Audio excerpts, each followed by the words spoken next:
SIR प्रक्रिया का विरोध करती हैं? मैं बिल्कुल विरोध करती हूँ। आपने अपना एसआईआर फॉर्म भर दिया? नहीं भरेंगे? नहीं भरूंगी।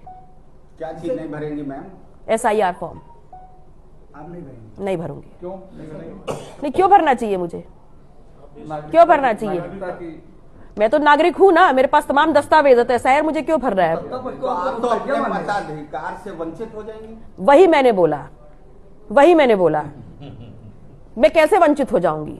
मैं पूरी उम्र अपना वोट दे रही हूँ, आज अगर एसआईआर नहीं भरूंगी तो मैं वंचित हो जाऊंगी? नहीं तो अगर नहीं, मेरा विरोध सिर्फ इतना है कि मेरे पास तमाम वैलिड दस्तावेज हैं। तो अब आप अगर मेरा नाम काटते तो किस आधार पे काट रहे हैं? क्योंकि मैं तो लगातार वोट दे रही हूं, मेरे तमाम दस्तावेज हैं, तो अब एसआईआर की जरूरत मुझे क्यों है?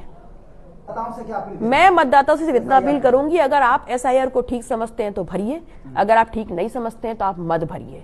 मैं ये मानती हूं कि मैं इस देश की लोकतांत्रिक व्यवस्था में वोटर हूं, मेरे पास तमाम प्रपत्र हैं, मैं एसआईआर नहीं भरूंगी। जिस तरीके से अभी एसआईआर चल रहा है, ऐसे में विपक्षी हमलावर कैसे देखते हैं एसआईआर को लेकर? देखिए, एसआईआर जो है ये मुझे ठीक वैसा ही प्रतीत होता है जैसा कि इससे पहले जो महिलाओं के लिए आरक्षण की घोषणा की गई थी। महिलाओं के लिए आरक्षण की घोषणा करते हुए सिर्फ पेपरों पे घोषणा कर दी गई, लेकिन उसको जमीनी स्तर पे नहीं उतारा गया। अब एसआईआर जो है वो भी केंद्र सरकार की एक जुमला जैसा हो सकता है, जिसमें उनका उद्देश्य किसी के साथ न्याय करना नहीं है, किसी का नाम ऐड करना नहीं है, बल्कि एक जातिगत आंकड़े निकालने का नहीं है, बल्कि उनका उद्देश्य है कि जो दूर दराज दलित, पिछड़े, मजलूम लोग जो गांव में रहते हैं, उनका नाम उनके लोकतंत्र के द्वारा जो उनको ताकत मिली है वोट देने की, कहीं ना कहीं ये लोकतंत्र पे एक हमला है।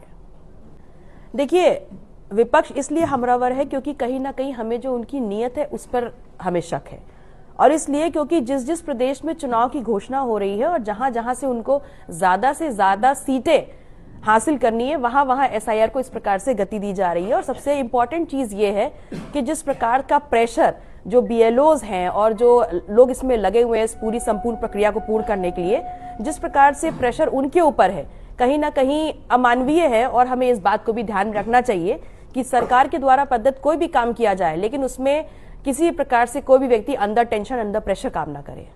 बिल्कुल दबाव है। अगर उनके ऊपर यह दबाव है कि पूरा कार्य जो आपको सौंपा गया पूरा नहीं होता तो आपकी तनख्वाह रोक दी जाएगी, तो एक व्यक्ति जो सरकारी कर्मचारी है वो 30 दिन काम किस लिए करता है?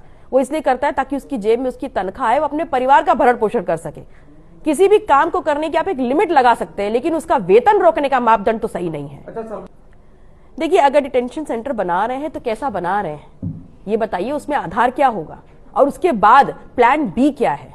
ये तो अभी आपने तुरंत के तुरंत उस चीज को हटाने के लिए एक सरप्राइज आइटम के तौर पर यहां बता दिया कि हम ये करेंगे, लेकिन उसके बाद क्या करेंगे, उसके बाद वो इश्यूज को कैसे एड्रेस करेंगे, ये इंपॉर्टेंट है। अरे मेरे कार्यक्रम से रिलेटेड कुछ बोलिए, दुनिया भर के जगत भद्रा गुरु और जाने क्या क्या। उन्होंने महिलाओं को खिलौना बताया है, वो उनसे पूछिए, किस तरह की भाषा को आप देख रही हैं? वो उनसे पूछिए, वो जो बोल रहे हैं।